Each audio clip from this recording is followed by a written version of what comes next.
Welcome to the Friends with Fantasy Benefits podcast with your host, Adam. Jason Collette's going to be on this damn show, and you're going to fucking like it. I can't feel it taking over me.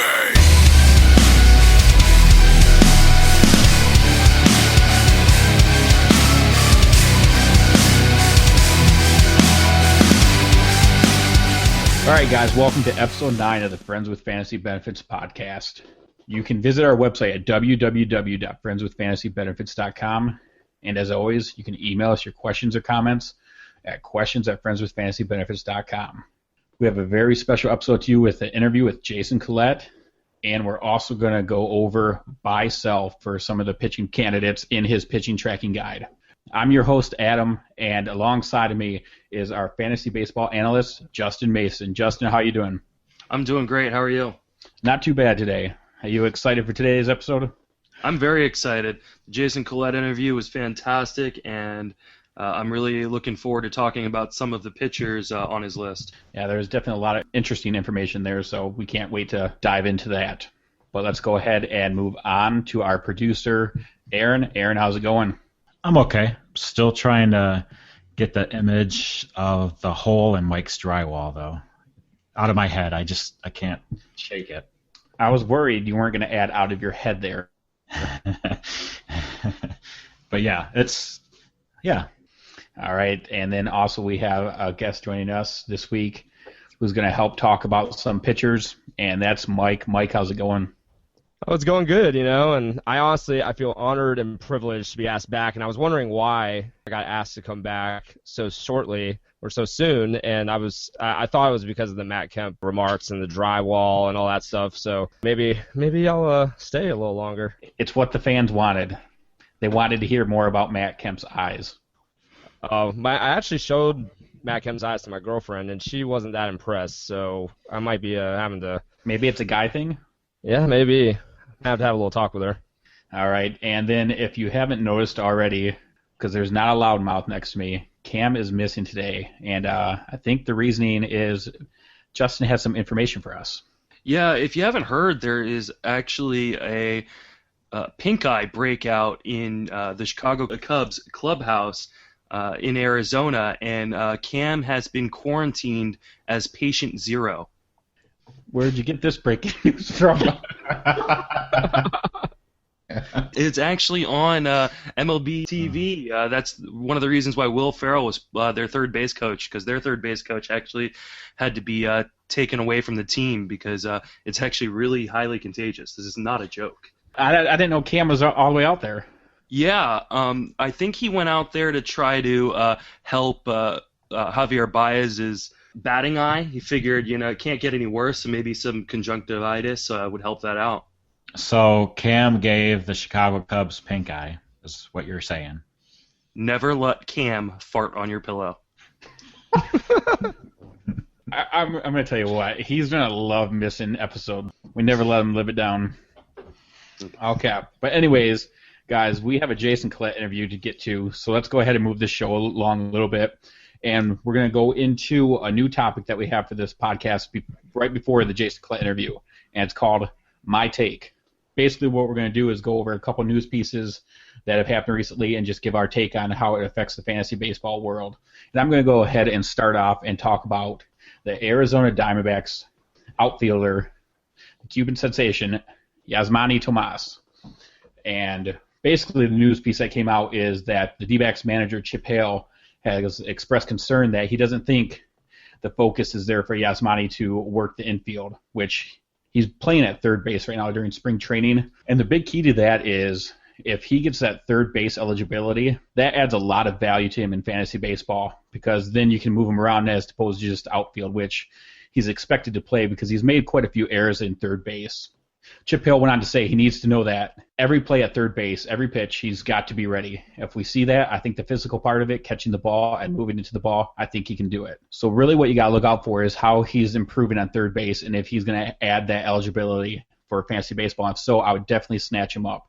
On ESPN, he's already going at about a 90% own rate, so he's getting a lot of people looking at him, but he can add the value and you would be able to trade him off for more valuable pieces, I think.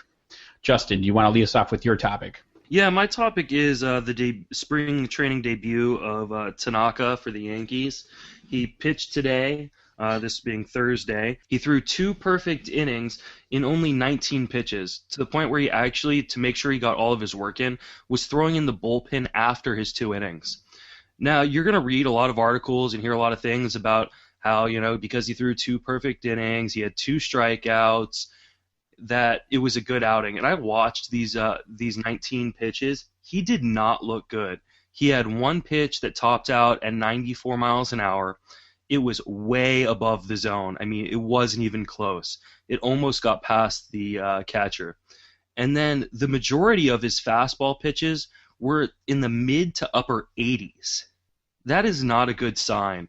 He's a guy I think I've had ranked in my top 100. We're going to be doing ranking updates soon, and I'm going to be moving him way down. That, to me, if he can't really reach the mid-90s with a fastball, it's not going to end well, even if he stays healthy. So he's a guy that I was willing to take a gamble on at the right price that I'm no longer willing to. Okay, and with that, we're going to go ahead and move on to Aaron. What's your take? Well, this afternoon, White Sox Executive Vice President Kenny Williams said that Carlos Rodon has a chance to break the White Sox rotation to start the season.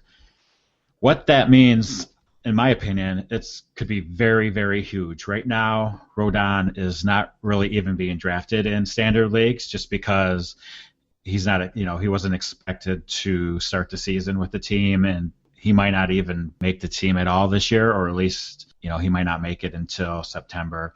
But with this news, he goes from being undraftable to being maybe even a sleeper pick. By all accounts, Rodon is a future ace in the making. So even though he has very few innings in big league baseball under his belt, he is a future stud. And if he starts the season with the team, well, I personally hope that doesn't happen because he's going against our Tigers. It could be very huge for the White Sox. I think it makes them even more competitive than they already will be. And if he starts the season with the team, I don't think he goes back down to the minors. I think he's in the big leagues to stay. So just keep an eye out on that, and let's see what happens in the next couple of weeks.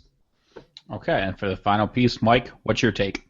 My news little blurb from today was Chris Bryant hitting 2 home runs, and this is coming off of yesterday where the Cubs' young and up-and-coming stars, Javier Baez, Jorge Soler, and Chris Bryant himself hit back-to-back home runs off of a lot of people's sleeper pick for this year, Trevor Bauer. And these weren't just like little shots. Chris Bryant just absolutely annihilated these balls today, and right now he's going about 108, and I have him about 170 in our rankings at the site, and I'm feeling like I'm way too low on him. I should be more near Justin, where he's at 114, and I think he's going to be up. I think he's going to be up, not necessarily out of camp, but he could be. So I think that the sky's the limit for the kid, and 108 is a good price to pay. Okay, and those are our takes, not yours, so take them for what they're worth.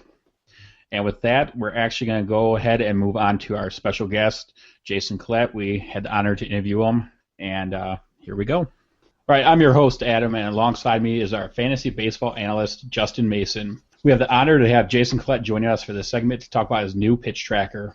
But before we get into that, Jason, can you tell us where you're working and currently what you're up to? Sure. I have a weekly column called Collect Calls at rotowire.com, and that usually comes out on Saturdays, depending on how busy I am during the week. On Sunday nights, I record the Sleeper and the Bus podcast with my brother from another mother, Paul Sporer. People often think that we should just be legally married at this point, but the relationship goes back. We are pretty much common law married at this point, but it goes back, 11 years now. That's how long we've known each other. And then I've been running the new pitch tracker over at rotojunkie.net. It's something that I've done for the past few years, and it's usually just something I happen to keep track of. So at the end of the draft, if I want to differentiate between a couple of guys, or maybe go the extra dollar on somebody, who's changing something, and I usually refer back to that board. And last year I wrote a piece at Fangraphs, Rotographs about it actually, later in late August, and showed some of the gains some people made by adding a new pitch, guys like Jake Odorizzi and things like that. Yeah, that was a really interesting piece, actually, and it had pretty good results with, I think it was 17 out of 23 qualifying pitchers improved their strikeout rate from the previous season. Correct. And that's some good results. So you're continuing it on this year, I see. And for our fans, can you go a little bit more in depth to what the pitch tracker actually is? Sure. So what I'm doing on this is I'm looking for news stories, tweets, tips from people that I know that says, this pitcher is adding this pitch. It used to be I wanted a brand new pitch, but now I've kind of upped the threshold a little bit. So if the pitcher has thrown the pitch, fewer than 5 percentage points in previous years and is now going to use it more, to me that counts as a new pitch. And I'm always curious about guys that are adding a new pitch when they have splits issues. A guy that really comes to mind like that's Nate Eovaldi. Obviously he's had troubles against lefties for his career, 290 batting average against. Now he's going to a park that has in Yankee Stadium and it's got that incredibly short porch, and getting lefties out is something he's absolutely going to have to do. Otherwise, it's going to be a Kevin Brown, Ed Whitson situation for him there if that doesn't work out well. So the fact that he wants to work on his changeup and add a splitter, two pitches that are very good for righties when working against lefties, that's something I want to watch. I know he pitched against the Rays today. I didn't get a chance to watch the game. I'm going to watch the archive probably tomorrow, but I want to see how he looked. I want to see how that splitter looks. Is it something that he has confidence in and he's going to throw it, or is it something he's just talking about and then he ends up not using it? Because that happened a little bit last year too. There were some guys that said, I'm going to throw this and I'm going to throw that, and they never did it. Yeah, with Nate Eovaldi, I think that with his move to New York, he definitely needs to do something to add that pitch because, like you said, of the short porch. Mm-hmm. Shane Green, which we're going to be talking about here today too, where he's moving out of New York, so he's actually moving out of there to a better ballpark in Detroit. What do you think about him adding the pitch? He still needs it as well. I mean, he has the great thing about Green. He can miss bats as he is now. He really keeps the ball down in the zone. It's tough to elevate him, but there's always room for improvement. And I would like to see him add that third pitch too. He's a guy that I like in a mixed league. I like him possibly as your seventh starter if you only go two relievers. Most likely a high reserve pick in an AL league. I like him. Yeah, I think he went $6, 6 or 7 in AL labor. In fact, he went 7 to Saris. He almost went for 6 to Ray Flowers in that one, and then jumped up at 7 at 2.5 count and got him. I think there's some room for improvement there. I liked what I saw last year, and if he can get the off speed working well, I think there's a little more step up for him. Okay, we want to go more in depth with a couple pitchers with you who are actually on your list, and I'll have Justin take over for this part. Okay. Yeah, I'm really interested in Jimmy Nelson of the Brewers because I've always kind of considered him that he would end up in the bullpen as kind of a power reliever because he just doesn't have much of an arsenal. But if he's adding a curveball, it kind of makes him a little bit interesting. What are your thoughts on him? Yeah, I mean, for him, we're talking about a guy that has about 1,250 major league pitches thrown. The good news is he's only allowed 6 home runs in that span. Problem is, 5 of them have come against lefties. So, and if you watch Jimmy Nelson pitch, he doesn't have a changeup. It's just something that's just not there. And unless you're Randy Johnson, you really can't get through life with just 2 pitches. So for him to say, okay, I want to bring a curveball, that's going to be his de facto changeup. If you can get that nice over-the-top curveball, not the sweeping, not the 2-8, but the 12-6, the 11-5 curveball. If you can get that over-the-top curveball, it works like a changeup against lefties because it's a 2-plane pitch. It gets you to change eye levels. If you're sitting at one eye level for the fastball, and then here comes the changeup, and you don't read it well out of the hand, you're swinging over the top of it, you're knocking it into the ground, it becomes your swing and miss pitch. So for him to be able to add that, and if it works, that's a good step for him because when you look at his splits, he actually holds the batting average-wise, righties hit him better. But slugging-wise, lefties are clearly having the better situation against him. So a third pitch would be a nice move for him. Yeah, I think I agree. I think he came up as a little bit of overhyped prospect, but the addition of a third pitch might make him a real interesting sleeper guy in NL only or real deep leagues, 15, 20-team leagues. Another guy that I've heard you talk about before, but that I really like is Lance Lynn, and he's adding a changeup, I believe, this spring training. Yes, one he says going to be a force. Now, hopefully, this left hip flexor strain thing doesn't set him back too far this camp, and he maybe misses a start to open the season, that kind of thing. But I like Lance Lynn a lot. I mean, this is the guy that's already been piling up a bunch of strikeouts, and the knock on him is that he's not good against lefties. And if you look at the career numbers overall, they would back you up on that. But if you look at the trend, year-by-year trend in his numbers against lefties, he's been getting progressively better with that. That's because his fastball command's getting better, and the way he's able to locate his pitches. Now, if he's going to get that changeup and he means it and he's going to stick with it, that could make him. I mean, right now he's already league average against lefties, and he's really good against righties. So if he can become better than league average against lefties while maintaining his right-handed dominance, he should finally bust through that 200 strikeout ceiling that he hasn't been able to bust through yet. I think that'll be some really nice move for him. He went cheap. I want to see him at $8 last night in NL Labor. I thought that was one of the best bargains of the draft. Yeah, that is a bargain. I've seen him kind of go for a variety of range in drafts. So some places he's going a little bit cheaper than others, but if he can come back on the field a little bit healthy and get a chance to really develop that pitch, I think he's got a really good chance of taking it to the next step. Mm-hmm. Well, do you mind talking about one more guy that wasn't on our list? Or Yeah. I'd love to hear what you think about Trevor Bauer and his adding of another pitch. He's a guy that I kind of been looking at as kind of a post-hype sleeper. Yeah, I'm a big Trevor Bauer fan. I had him last year in Tout Wars at $1. The way things worked out last year, I had 2 spots for $2, something like that. Mike Podhorzer could top me. I think I had 2 spots for $2, and I tried to get Carrasco late, and he got him for $2. It was one of these things where he thought about it, going twice. I'll go 2, and I wanted to reach across the table and just choke him. It didn't work, but I ended up getting Bauer. Not that it would have saved me from the 9th place finish, because Myers and Tanaka and Darvish pretty much had that fate sealed. But I like Bauer. I mean, I know he throws 50 different pitches, but he there's a method to his madness. This is a guy that's worked his tail off this offseason. He was on an interview with SiriusXM the other day, talking with Mike Farron and Jim Duquette, talking about all the work that he's done this offseason. He's done a lot of work with some pitching mechanic groups like Driveline Baseball, some biometrics work. He said he throws 300 to 500 pitches a day, 6 days a week in the offseason to stay sharp, for the muscle memory, for the feel on his pitches. I was blown away by that number. Now, obviously not max effort in that, but just going through his motions and everything. I mean, the knock on this guy was that he was uncoachable. I think that's what got him chased out of Arizona, that nobody, he wouldn't listen to anybody else. But when you're in Cleveland and you've got Mickey Callaway as your pitching coach, you have to listen. That guy is awesome. I mean, Ray Searage and Jim Hickey are kind of like the triumvirate of awesome in pitching coaches. And so you have to listen to him. And for a guy to be flying around the country, Driveline Baseball, I believe, is based out of Seattle. He mentioned doing work in Seattle, in Texas, in Arizona, and California this offseason. So he's flying all over the country. In fact, Callaway flew out to 1 or 2 of those places to be with him. So he's doing a lot of stuff. I mean, there's no way I'm going to get Bauer and Tout Wars or any AL League. You can't get him for $1 this year, but I have no problem. I think he went $5 or $6 in AL Labor, and I'd easily pay that price. Yeah, he's a guy I've been really high on this offseason, but I think you're selling him on me a little bit more. He may actually start getting close to replacing my boyfriend and Kevin Gausman.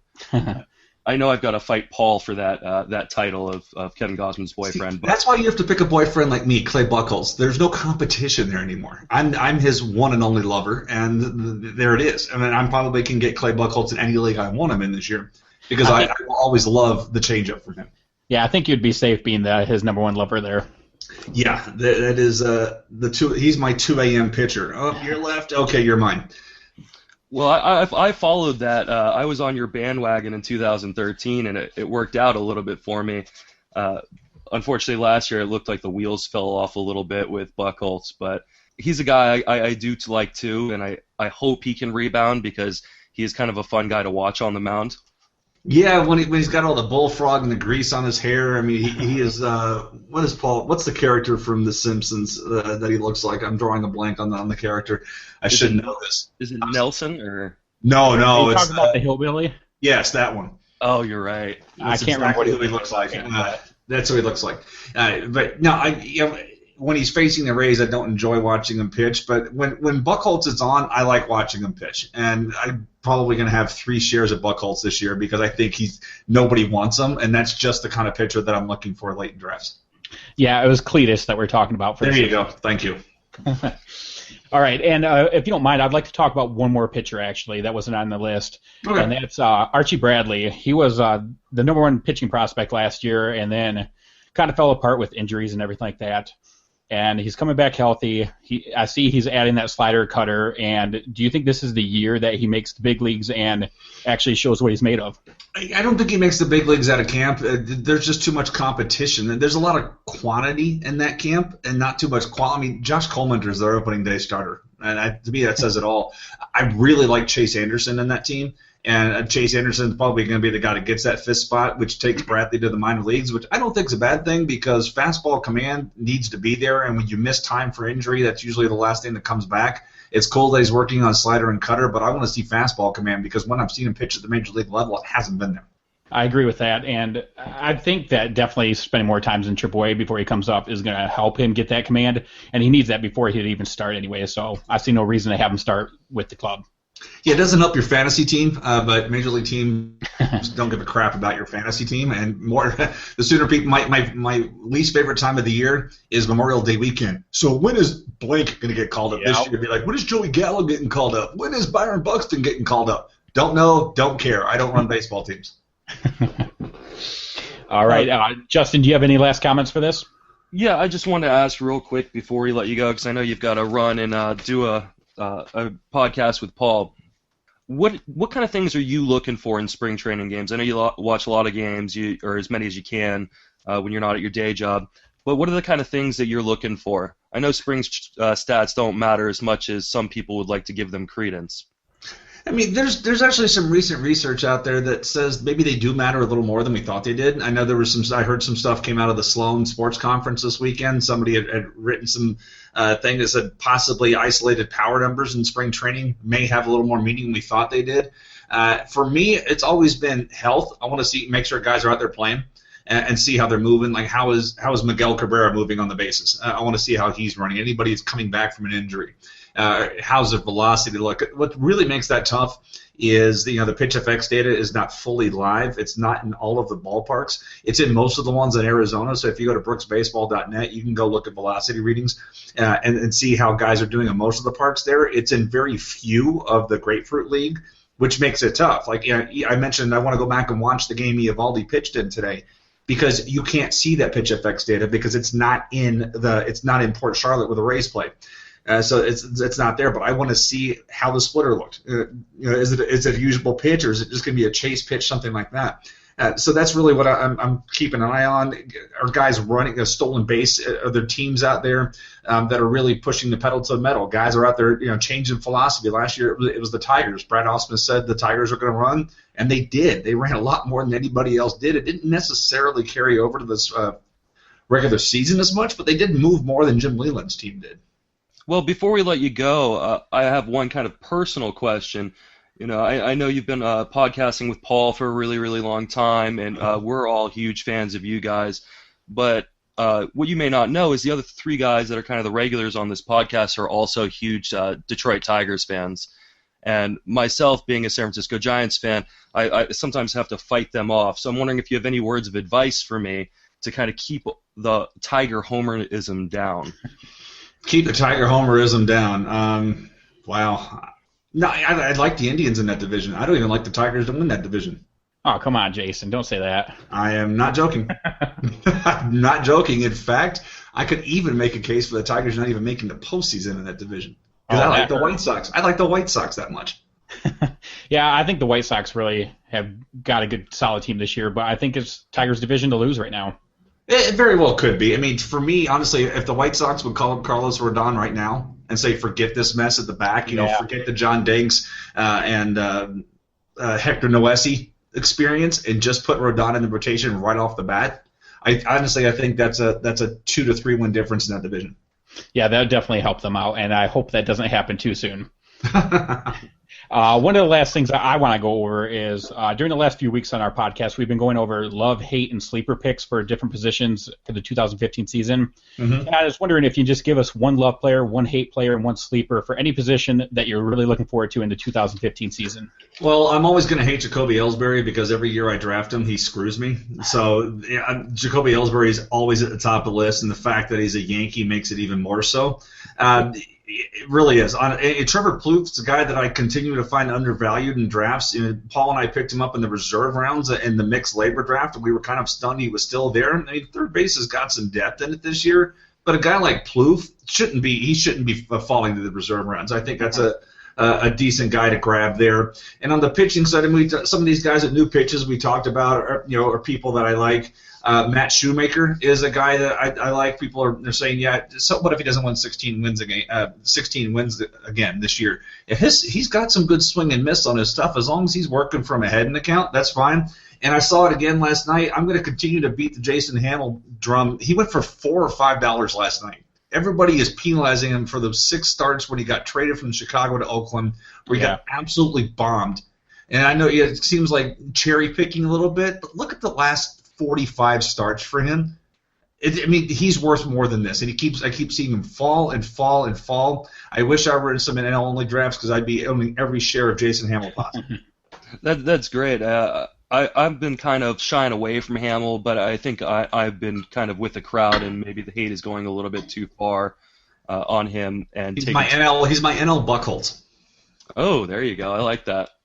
Do you want to tell us if you're working on anything or where you can be reached if the fans want to reach out to you? Sure. I just put up, it should be going up tomorrow over at RotoWire. It's open for everybody for this one, but it's a review of the AL Labor Draft. So you can see my thoughts on that, especially because I'm in the AL Tout Wars.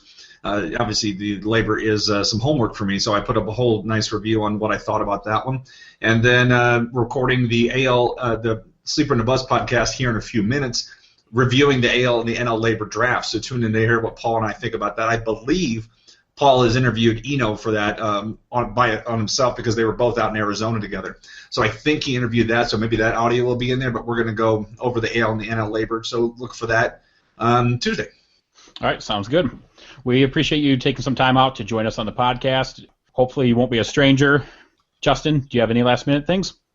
No, I'm just really grateful that you were able to spend some time with us and talk to our listeners about your thoughts on some of the upcoming guys. And really, please check out his new pitch tracker. It's something I followed a lot last year. It helped me out in a lot of leagues. And it's something that nobody else really does, which is really cool because it gives you that extra advantage in your league. If you go on my Twitter profile at Jason Collette, the pitch tracker's linked there. Rather than try to spell out where it is, just go to my Twitter profile and click on the link there, and that'll take you right to the pitch tracker. Oh, and Jason is a fantastic person to follow on Twitter. Aside from all the great baseball info, he's a real funny guy, and he always has me kind of cracking up when I'm reading through his Twitter feed. Well, when you work from home like I do, and then you travel a bunch, you got to keep yourself entertained. And so I try to do my account pretty much is dormant during the day because of my day job. I have a separate Twitter account I run for that because I work in educational technology. But if I'm traveling and I find some interesting travel stories or want to vent about different airlines, that Twitter account wakes up during the day. But I'm more active on nights and weekends. All right, sounds good. Like I said, I appreciate it. Be sure to check out his pitch tracker, check out his articles on RotoWire and the Sleeper in the Bus podcast as well. Thanks again, Jason, and like I said, don't be a stranger. All right, thanks, guys. I enjoyed it. All right, you just got the chance to hear some awesome information about the pitch tracking from Jason Collette. We're honored to have him on this show. But as a little bit of news for our upcoming episode 10, we wanted to announce that we have another special guest joining us, and he'll be talking about his starting pitching guide. And that man is Jason Collette's brother from another mother, Paul Sporer. He'll be joining us next episode, so be sure to check that out. We're all very excited to have him on. Okay, and with that, we're going to move on to our next topic, which is kind of piggybacking off what Jason Collette had already mentioned a little bit with his pitch tracker. We're going to go ahead and do a buy-sell category with some of the pitchers that are appearing on his list. And we're going to lead off with Justin. Justin, who do you have? I'm going to take Tyson Ross of the San Diego Padres. Tyson Ross is coming off a career year. He has progressively gotten better against left-handers over the course of the last couple seasons, but has decided that he's going to add a split changeup to his arsenal. And I think that it's pretty nice to see when a guy has already had some success that he wants to take it to the next level. There's a lot of people out there, a lot of projection systems that are projecting him to kind of take a step back. And the more and more I kind of dig into his numbers and now with this new pitch that he's adding, the more and more I like him. I think I've got him ranked 104th out of my top 300. I think I'm going to start moving him up, especially with pitchers going down like Darvish and Wainwright and Stroman. I think I have to start moving him up. His ADP is 101 in NFBC. I think he's a guy that could not only kind of keep his gains from last season, but really take it to another level. San Diego's got a better offense this year, which should give him a chance to maybe win some more games. What this really helps, though, and if you read Jason Collette's article on his pitch tracker, he mentions this, is that because Tyson Ross mostly has been throwing a 4-seam and 2-seam fastball and then a slider his entire career, there's a lot of risk and a fear that he'll break down over time. And so adding the changeup and taking less of the torque off his arm by throwing the slider so often will hopefully give him a chance to have a longer career, which makes him a nice buy candidate for dynasty and keeper leagues. So he's a guy I really like. He's going to start moving up my rankings, and I think he should move up your rankings too. Yeah, I think he was a nice surprise last year for the Padres, to which he had a sub-3 ERA at a 2.81, and the one thing that I really like about him is his Ks per 9 was reaching just under 9 at 8.97, and one of the things that Collette said that he had results with last year is that so many pitchers had the results to where their strikeout rate went up, and if Ross can get just a little bit of that success and go above 9 Ks per 9, that's going to just help his story even more. I mean, he's already been powerful. I don't think he's going to keep his ERA below 3. I think that's going to go up a little bit. Even though he has the better offense, the defense still lacks a little bit in San Diego, but he does definitely have the chance to have more wins. His quality starts will still be a high number, so if you play in a quality start league, he's definitely a valuable asset there. And I just don't see a fault with him adding that pitch. Like you said, he already has success, and if you're trying to improve your game even more, that's a valuable asset in a pitcher that you just want to look for. You don't want to just be set in your ways and think, oh, I did good last year, I can do the same thing and achieve the same results. Half the time that doesn't happen. Yeah, I think Tyson Ross, his ERA may regress a little bit back towards a 3. I think he can still keep it under 3. But if he can take any sort of step forward in his strikeout rate, which is already good, I think he can start moving up into the starting pitcher 2 category. And I think right now he's just a little bit undervalued. He's being drafted as kind of a starting pitcher 3, starting pitcher 4. I know in a league I just had an auction, and I got him for $8 in a 12-team mixed league. And I think that's a nice deal. He also in NL Labor went for way under market value. And so I don't think this is necessarily a guy that you've got to pay elite prices for, but I think he's going to start to provide some elite production. Yeah, I agree with that. You don't have to pay a premium for him right now for what he has the ceiling to provide for. I kind of look at 2013 for what I think he's going to produce, which he had a 3.17 ERA. The win-loss obviously will be different now with the offense, so I'm not even taking that into account. But then he also has 8.57 Ks per 9. That could change a little bit depending on how his new pitch goes, but I see him around that ERA, and I see him providing a lot of value for being an ADP of around 101. I think he can keep that ERA right around 3 as well, as Justin mentioned. His FIP last year was 3.24, so his 2.81 ERA wasn't all smoke and mirrors. I think he can increase his Ks per 9 a little bit more this year. He has raised it every season he has been in the major leagues. He's in the ideal ballpark to keep that ERA nice and low. Kind of worried about his win-loss total still because I don't know how good San Diego will still be, especially the defense that you mentioned before, Adam. But if you're in a quality start league, he should get you plenty of quality starts, and hopefully he can get some wins along with that. Yeah, I think that's where the value more or less comes from, is the quality starts as opposed to the wins and losses for Ross. And if you're playing in the quality start league, definitely pick him up. He's going to be worth it.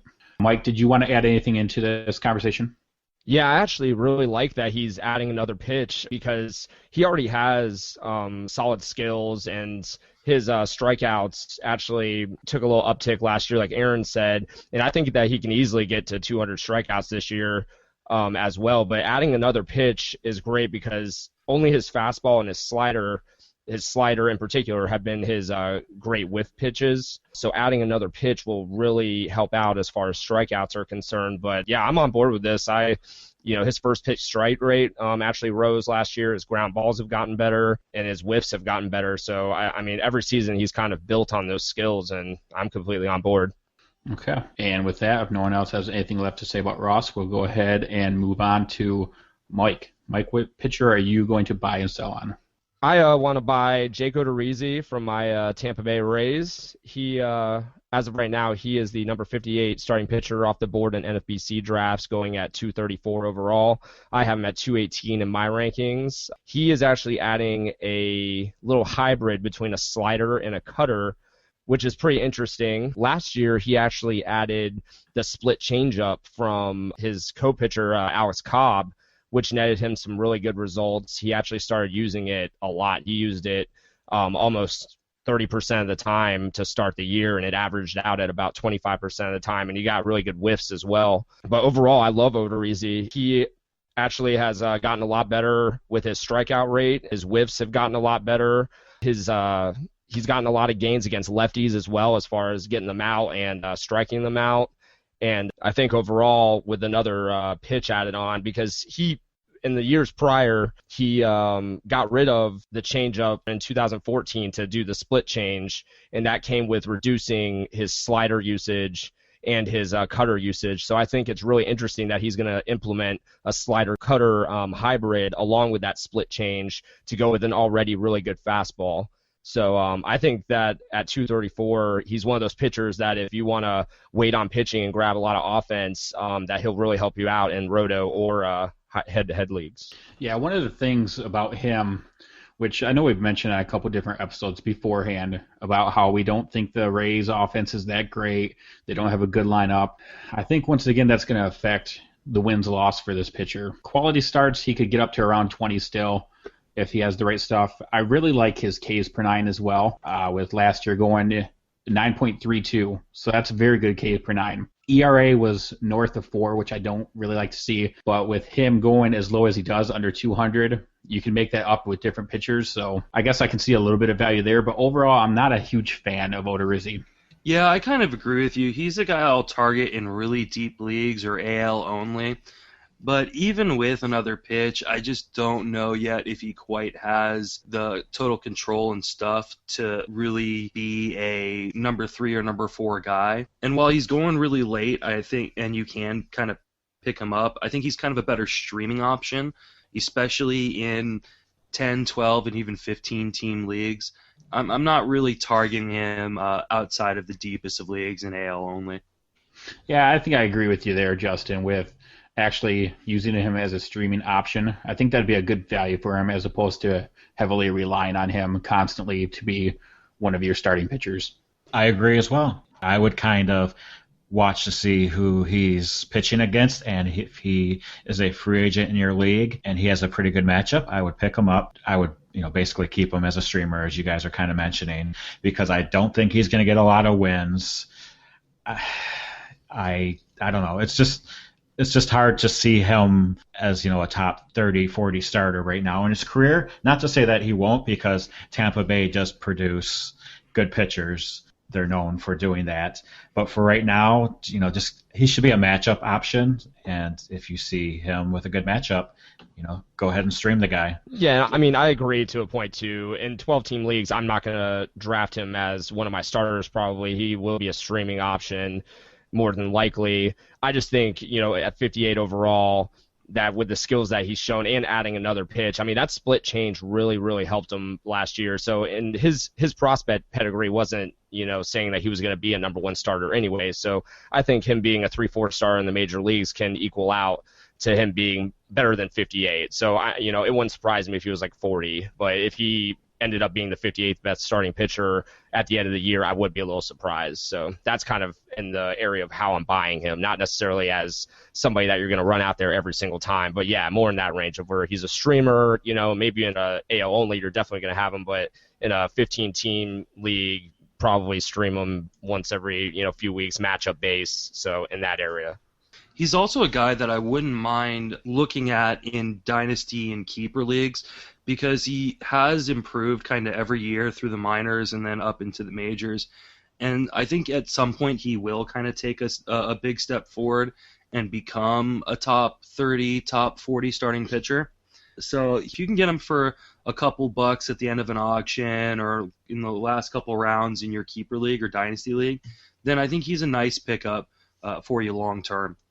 I think that's key there too, Justin, because I was actually going to mention kind of a similar thing with him only turning 25 here shortly too. He's still pretty young, so he still has some room to improve, and I think he can do that. And he would definitely be worth the risk in more of a dynasty league for a later draft pick. All right, we're going to go ahead and move on to Aaron's buy-sell candidate. Aaron, who are you picking?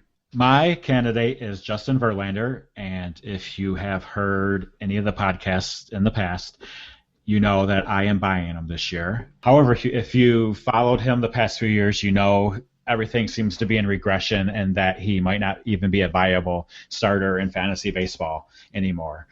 However, I believe that is not the case, and I am buying him this year, as I mentioned. He has seen pretty much his ERA rise in the past few years. His strikeout rate has lowered. His opponent's batting average has raised every year. So everything is trending the wrong way. He has worked on adding a new pitch or two. He's been working on a two-seamer or a cutter pitch. So while he's never going to have the velocity that he had in his prime years when he was striking out nearly 9 batters per 9 innings. So if he is able to add one of these two pitches successfully to his arsenal, while he's not going to increase his strikeout rate to what it used to be, if successful, he should reduce his opponent's batting average, and having a pretty decent defense behind him should help a lot as well, especially if Iglesias can stay healthy for a full season. So adding those contact pitches, I do believe, will help lower his ERA and WHIP as well. In addition, I want to talk about last year, as I had mentioned before, he was coming off of core surgery, and it's been said that it takes almost a full year to recover from a core surgery. So while he doesn't want to admit that was the reason he was so bad, he does say that that was part of the reason why he had the season that he did. So I do buy him. His ADP appears to be rising a little bit. It's currently 141 in ESPN leagues, 189 in NFBC leagues, and 135 in Yahoo leagues. I will take a flyer on him near the 18th, 19th round, I do believe. Don't look at his spring training numbers. Last year, he did not allow a single run during spring training, and we all know how that ended up. As Justin kind of mentioned with Tanaka, kind of just see how he's pitching. Don't go by just his stats. Does he look strong? Are pitches, are they working for him? That's what you want to kind of look at for Verlander this spring. So, don't look to see if he has another perfect spring. Just see how he is. How is his fastball? How is his pitches that he's working on? How is the cutter? How is the two-seamer? And, if your draft is closer to the start of the season, even better, because you get a better look at what he is doing and how he may, enter the season. Yeah, as we've mentioned before on the podcast, between myself, you, and Cam, we're all big Tiger slappies. And so we have an investment in Verlander and how he's going to do in the season. And I'm really torn on the buy and sell for Verlander because the Tigers fan inside me says, buy him all the way. But that's looking at the Justin Verlander of old. Now, he had his surgery, as you've mentioned as well, which brought him down the last couple years. So I don't know if that's really the Justin Verlander of new, now you could say. So I'm really torn on the buy or sell. I think it's really going to depend on what his ADP is going into the drafts. I believe on NFBC back about a month ago or something like that, he was going for about a 191 ADP, and now you're mentioning he's going for 140. I think spring training plays key in that, even though he's going 189 in a NFBC, so it's stayed pretty steady. Oh, I thought you said ESPN was a 140. Right, ESPN's 141. NFBC is 189. Okay. So I think the key is going to be the ADP there. With the spring training, a lot of people are going to get on the hype train with him because he's already had a couple of games to where he's had no runs allowed, and that's going to drive up his ADP. And then you got to wonder, is his value worth the inflated ADP? And that's where I would tend to sell him just because of that. I don't know if he's going to get back to the stats that we want him to be at. I'm predicting he's going to be around a 3.5 ERA, maybe a little bit north of that. And I don't know if I want to invest in him if he's going to be doing that. You brought up his Ks per nine going down from 2011. 2011, I think, was the key year for Verlander. And he had just south of 9 Ks per nine. And in 2012, he had 9. And then after that, it's progressed down a little bit more until last year as a 6.95.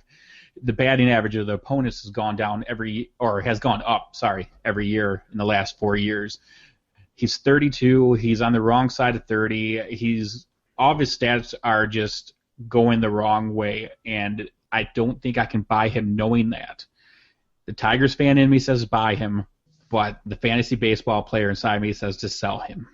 I do think you need to be careful about overvaluing him, and when you are drafting or you're in an auction, you do need to make sure that you are getting the proper value. So don't go reaching for him too high because we really don't know what's going to happen. I do think he's going to have a better year. You got to remember, he's not going to throw that fastball as much going forward just because it's not as effective anymore. So he needs to get one or both of these pitches going and working so they can be effective. That way he doesn't have to rely on his fastball. And if he can do that, he can still be effective. While he might not be a superstar anymore, he can be a very serviceable pitcher. And I think he could still break the top between, top 20, top 30 if he is able to get these other pitches into his arsenal. Yeah, I'm still not a big fan of Verlander. The last few years have kind of shown me that. 8 years now, he's had over 200 innings pitched. And, if that's not enough in itself to be worried, he's dropped in his whiff rate. He's dropped in his strikeout rate. He's lost velocity. Let's see, he hasn't dominated righties. In 2011, he had a 617 OPS against right-handed batters. In 2012, he had a 593 OPS against right-handed batters. Last year, he had an 849 OPS. I think that if he is to turn it around, that it's going to be in a mediocre type fashion. Like I said on another podcast, I'm not projecting him to be great this year. I think that he's going to end up somewhere in the mid-threes ERA and maybe even higher than that. And I think his K per 9 is going to stay in the 7 range, maybe up to 7.5. And, some other people think it might go above 8. But the good thing is I haven't really heard a lot of people touting him as being just a big riser in the ADP or, saying that he's going to have a big turnaround. So that's a good thing. I think his ADP isn't really going to skyrocket. Now, if he keeps having his spring training go great and he doesn't give up a run, then maybe that will happen. But I think people are starting to kind of get a little smarter nowadays, and there's more information out there to where they're not going to overhype him or anything. So in the sense that, you want to take a gamble and see how he does, then I'm okay with that. But just me personally, I would rather have Jake Odorizzi because he's younger, he doesn't have the innings, and his pitch that he already added on last year already worked out for him instead of me gambling on Justin Verlander where I don't know if that pitch is going to work for him or not. So just based on all the workload and based on all the declining stats, I'm just not in for this season. Yeah, I kind of agree with Mike. Unfortunately, he's a guy I've really liked over the course of his career. He was a guy I bought in on that when he was a rookie. But at this point, I think his skills are starting to decline too much. I hope he can bounce back, but I think as his ADP rises through spring training, because he had a good spring training last year, even with a bad season. So if he has good spring training this year, it doesn't necessarily mean he's going to have a good season. So I think he's a guy that I'm probably going to be staying away from in most drafts because he has name value. He'll still be a little bit inflated, and I think you're starting to see that, especially in ESPN leagues, going 141. There's no real profit to be made from him unless he bounces back to where he was. Last year, he had a ton of strikeouts, but he still offered negative value because of his ratios were so bad. So, unless I can get him for a really, really steep discount, which I don't believe I'm going to, I'm not touching him in most leagues. Yeah, that's my fear too. Like I said, it's all about his ADP is what's going to determine if I'm going to buy or sell. Where I think he's going to be going, if he keeps up the spring training, it's going to be a sell for me. If you can get him real late as a steal, I'd definitely take the chance. Okay.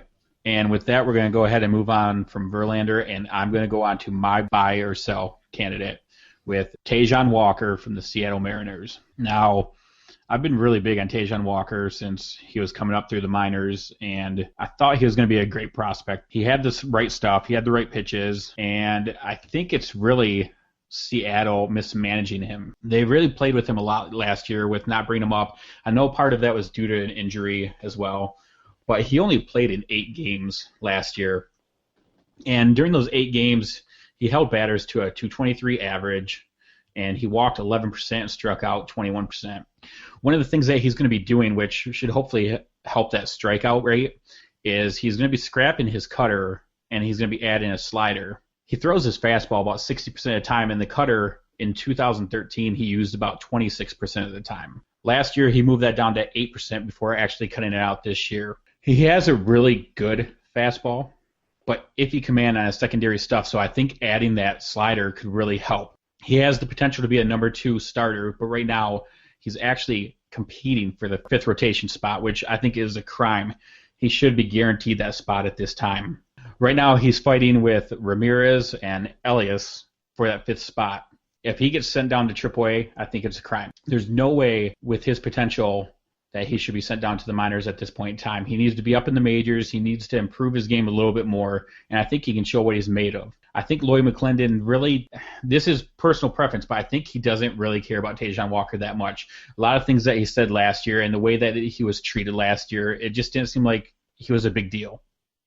And I think that's something that needs to change. I think he needs to get out of Seattle in order to become the type of prospect I thought he was going to be. Now, going into spring training this year, he's had a very good spring training, and he's even implemented that slider a couple times on the last game that he pitched for. He threw 3 sliders, and all 3 of them were swing and misses. So that's a good start. If he can implement that more, he's definitely going to get a lot more strikes, which is going to lead to strikeouts, a lower ERA. During his last game, he threw 3 scoreless innings, only had 1 hit, and he retired the next 8 batters that he faced, striking out 4 of them for a total of 33 pitches, which 25 of them are strikes. I like those numbers. So once again, I go back to the fantasy player in me. If I would buy or sell on Tajon Walker, right now, given his predicament and the situation that he's in, I've got to sell on him. Being a fantasy baseball player who really likes Tajon Walker, though, I'm really torn on this because I want to buy him. I've invested on him a couple years ago, and I don't want to give up hope. I think the potential's still there. But this year, in the short term, I've got to sell him. If you're going in a dynasty league, I say definitely buy. Yeah, I'm going to agree with you. I think short term he is a guy that probably needs a change of scenery out of Seattle. I will say that I do like the fact that he's scrapping the cutter and going with the slider. His slider comes in at more than 2 miles an hour less, which helps it differentiate from the fastball more. It also drops down over an inch more. So I think he could be a real weapon in his arsenal, though he has had issues with changing pitches too often and scrapping pitches that he doesn't like and then trying to go on to something else. Keith Law tweeted something out about it the other day that, just because he is switching pitches doesn't necessarily mean that that's a good sign, that he's one of those guys that maybe needs to stop tinkering and start to learn how to master the pitches he already has. Here's what I will say. I kind of hope he doesn't make the rotation, because I think if he doesn't make the rotation, he becomes a really sneaky play in deeper leagues. I think where he's going now, if he makes the rotation, he's just going to keep his ADP is going to keep rising, whereas if for some reason Ronius Elias wins that 5th spot in the rotation, because I don't really believe Erasmo Ramirez will, and Walker finds himself down in AAA, I think eventually Elias gets exposed and they bring him up, or there's an injury and they bring him up, and then I think he becomes a real sneaky option because his ADP will just plummet at that point. Yeah, I'm I'm selling Taijuan Walker for this season overall, but Seattle's kind of in an interesting situation. I'm of the belief that they are trying to contend for this season, and with Taijuan Walker, if he's their fifth starter, I mean, Elias last year he did okay. He can be serviceable as a fifth starter. Jay Happ even could be okay, but Taijuan Walker had a issue with his shoulder last year that actually really scared me. And there was talks that he reworked his mechanics for that very reason. So when he did that, he started to have kind of an erratic walk rate, and that just kind of comes with it. But that's really good information about the movement and the way his pitches moved last year, Justin, because I had no idea about that. He doesn't have a lot of difference in his pitches as far as his off speed to his fastball, so that could be a problem. But last year he had a real problem with getting lefties out. Even though he put up really decent stats, he just really didn't do a great job of that. He has heat, he has that gas of 95 miles an hour plus, but I think that if Seattle is in it to try and make a playoff spot, with Iwakuma, Jay Happ, Taijuan Walker, and Elias, for that matter, all having an injury background, and James Paxton, I can see them trading Taijuan Walker for somebody or an upgrade at the starting pitcher position, and I think that that's a possibility. So with that said, we'll see what happens for this year. I think he could be a sneaky play in some later rounds of deep leagues, but overall I'm selling as well. Yeah, Justin, you do bring up a good point. If he is sent down to AAA, he'd be a good pickup because the ADP would plummet on that, and you can just absolutely steal him. And when he comes up, I think he is going to prove what he's worth, and then you'd already have him. And you mentioned the miles per hour on his slider as well. With the fastball, he is going around 95 miles per hour, and his slider, I've heard he's around 89 to 90, so that's a good drop, and it's going to offer a lot of swing and miss.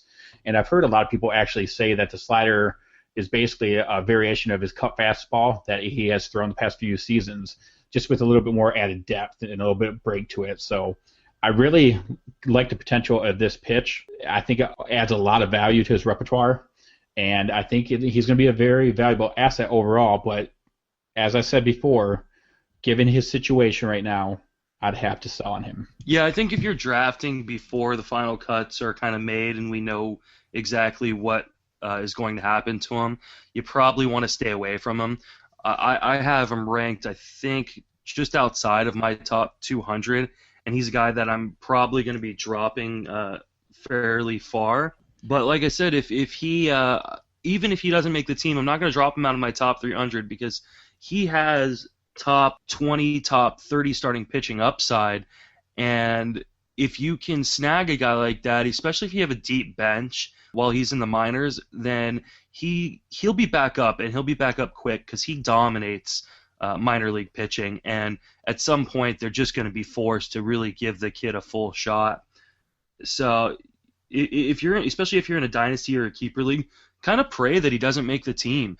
And then you can try to go out and get him for cheap because people are going to start getting to a point where they're sick of the games that Seattle plays with him, and they don't think, and people start thinking he's not going to deliver on his promise.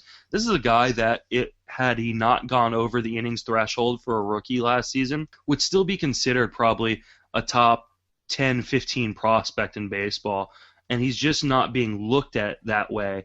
So definitely grab him in leagues if you can towards the end of drafts if he's available there, or especially if he, like I said, if he doesn't make the team, then he's a great buy low candidate. Yeah, it's amazing how prospects lose their luster after just a few months in the big leagues when they were just so coveted when they were coming up as prospects. But I do think that just the Seattle rotation in general doesn't have a lot of depth. So I would be really, really surprised if Taijuan Walker didn't make the rotation out of the gate. Okay. And with that, we're going to wrap up the buy or sell for the pitchers, and we're going to start wrapping up this show. Justin, do you want to tell people how you can be reached or what you're working on right now?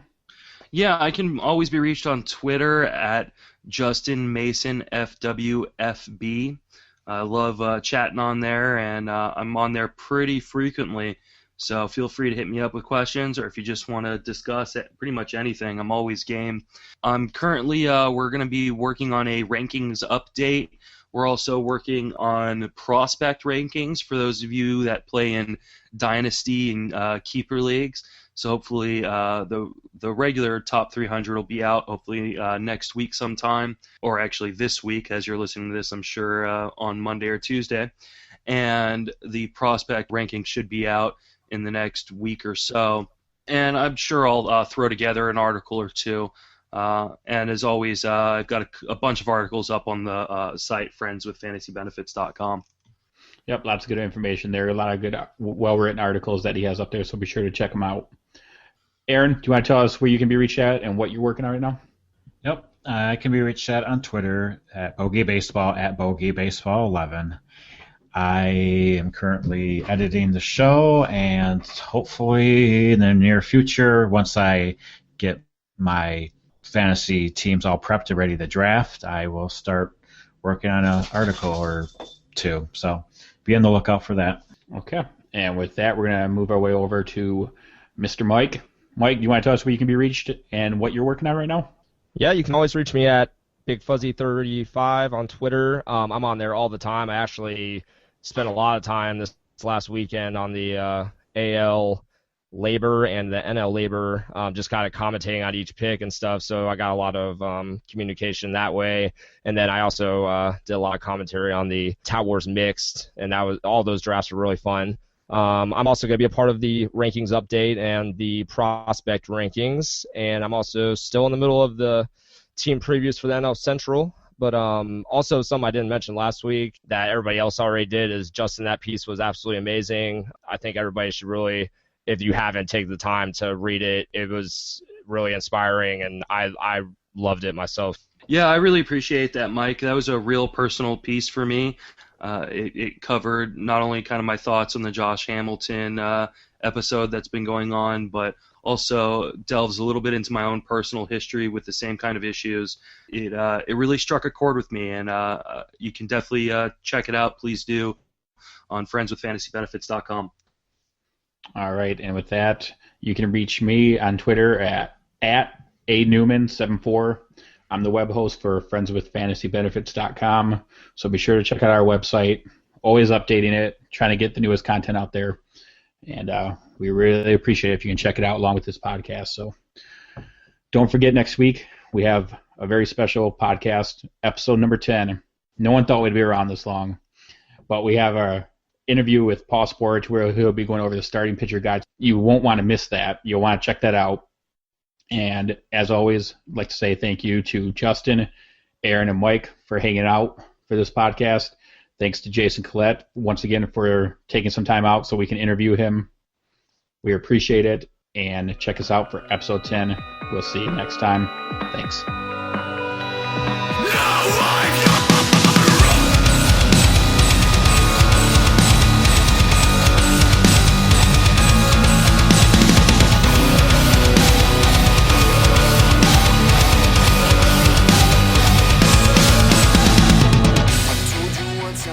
This is a definition of baseball I wrote in 1955. It appeared first as an editorial in the Sporting News. Since then, it's been in many books, magazines, and anthologies.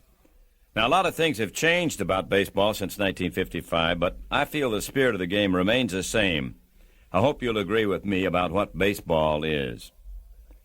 Baseball is a president tossing out the first ball of the season and a pudgy schoolboy playing catch with his dad on a Mississippi farm. A tall, thin old man waving a scorecard from the corner of his dugout. That's baseball. And so is a big fat guy with a bulbous nose running home one of his 714 home runs. There's a man in Mobile who remembers that Honus Wagner hit a triple in Pittsburgh 46 years ago. That's baseball. And so is a scout reporting that a 16-year-old Sandlot pitcher in Cheyenne is a coming Walter Johnson. Baseball is a spirited race of man against man, reflex against reflex, a game of inches.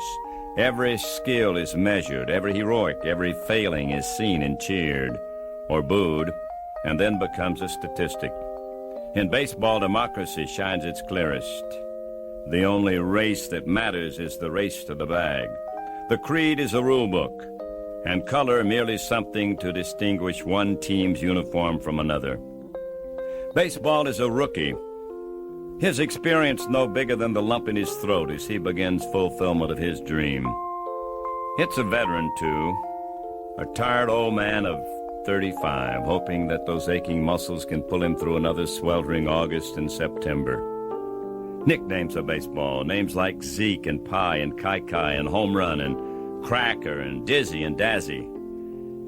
Baseball is the clear, cool eyes of Rogers Hornsby, the flashing spikes of Ty Cobb, and an overage pixie named Rabbit Moranville.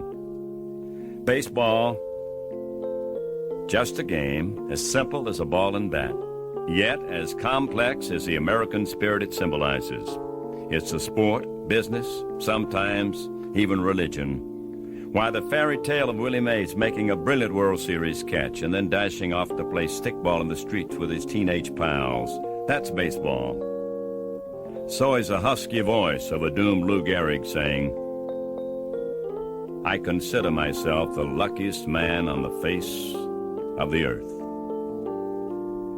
Baseball is cigar smoke, hot roasted peanuts, the sporting news, ladies' day, down in front, take me out to the ball game, the seventh inning stretch, and the Star-Spangled Banner. Baseball is a man named Campanella telling the nation's business leaders, you have to be a man to be a big leaguer, but you have to have a lot of little boy in you too. This is a game for America, this baseball, a game for boys and for men.